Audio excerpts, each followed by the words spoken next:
Les obsèques de Bernard Tapie, décédé dimanche dernier à l'âge de 78 ans, se sont tenues ce vendredi 8 octobre à Marseille, sa ville de cœur.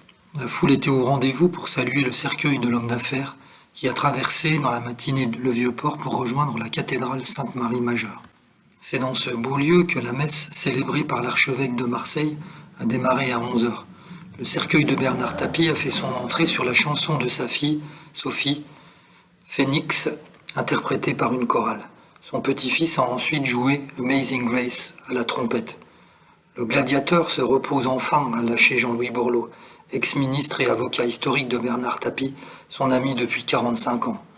Les Marseillais ont aussi salué la famille de celui qu'ils vénéraient comme le boss, son épouse Dominique, ses 4 enfants et ses petits-enfants.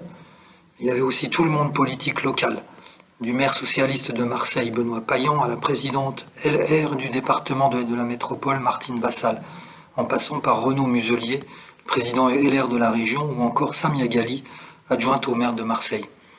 Il est allé nous chercher l'étoile, a rappelé l'ancienne sénatrice socialiste dans son discours en référence à la Ligue des Champions, la seule jamais gagnée par le football français, décrochée par l'OM en 93. Durant le long mandat de Tapie à la tête du club, entre 86 et 94.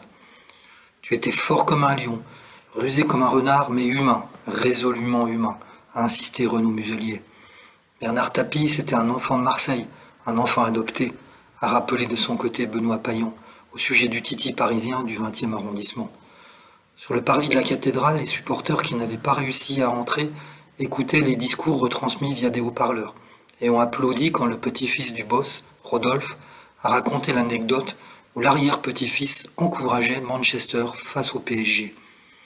Jeudi, une chapelle ardente dans laquelle le cercueil de Bernard Tapie était installé avait été mise en place au stade de Vélodrome, berceau des exploits de l'OM dont l'ex-homme d'affaires avait été le président.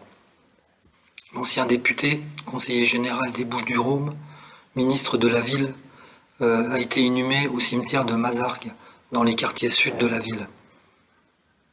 La volonté de Bernard Tapie de se faire enterrer à Marseille, sa ville de cœur, avait été révélée par sa famille dimanche matin, le jour de son décès.